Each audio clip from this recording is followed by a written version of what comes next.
Ya, dan pandemi COVID-19 ini tidak hanya berdampak pada manusia, tetapi juga ini nasib satwa di 57 lembaga konservasi satwa di Indonesia. Taman Safari Indonesia Bogor, Jawa Barat adalah salah satunya. Iya, mereka mengalami krisis pakan hewan semenjak tak bisa beroperasi lantaran pandemi COVID-19. Dan jika wabah terus berkepanjangan hingga Juli nanti, bukan tidak mungkin satwa herbivora yang berlebih akan dijadikan pakan bagi satwa karnivora.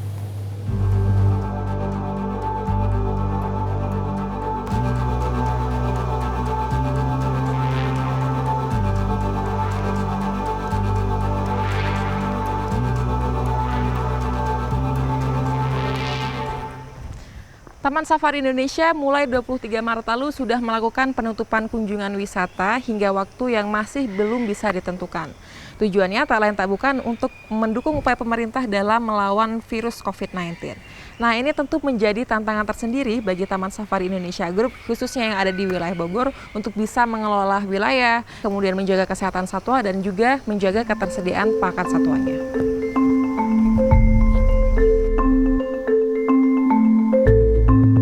Tak ada pengunjung sama sekali. Seperti inilah suasana Taman Safari Indonesia sejak lebih dari sebulan terakhir. Operasional terhenti, otomatis tak ada pemasukan. Hampir setengah dari 1.000 orang tenaga kerja di kawasan konservasi satwa di Bogor, Jawa Barat ini sudah dirumahkan. Sebagian yang dipertahankan adalah para penjaga satwa. Dampak lainnya juga adalah tak ada dana untuk membeli pakan baru. Padahal stok pakan satwa sudah mulai menipis. Ketersediaan daging beku, rumput maupun buah diperkirakan hanya akan bertahan hingga 2 bulan ke depan. Sementara setiap bulannya, biaya pakan satwa di Taman Safari Indonesia bisa mencapai lebih dari 9 miliar rupiah. Akibatnya, satwa-satwa pun mulai mendapatkan menu hemat atau diet. Pakan yang biasanya dibeli dari petani, kini juga terpaksa diambil langsung oleh petugas dari hutan di area Taman Safari. Untuk di Taman Safari sendiri, kita memberikan pakan secara normal.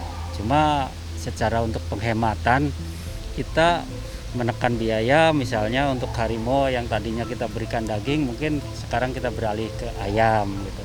Rumput gajah, misalnya untuk gajah itu yang biasanya kita beli dari luar sebanyak 20 ton, tapi kita punya area lahan rumput sendiri, jadi untuk mengurangi kita ngarit di sekitar area Taman Safari sendiri.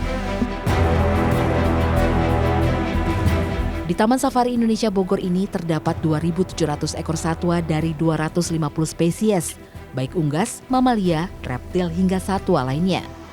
Semuanya harus diberi makan tepat waktu agar tidak menyebabkan agresivitas berlebih yang membahayakan antar satwa dan juga petugas.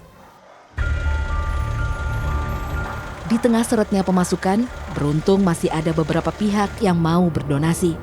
Mulai dari warga, pemilik usaha kecil, pejabat polisi hingga hotel sekitar yang menyumbangkan daging beku dan juga ayam sebagai tambahan pakan satwa.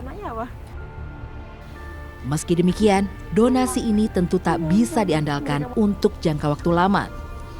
Taman Safari Indonesia mengaku jika hingga Juli mendatang Indonesia masih dirundung pandemi, maka satwa herbivora dengan populasi berlebih akan dikurangi dengan menjadi pakan satwa karnivora sebagai skenario terburuk.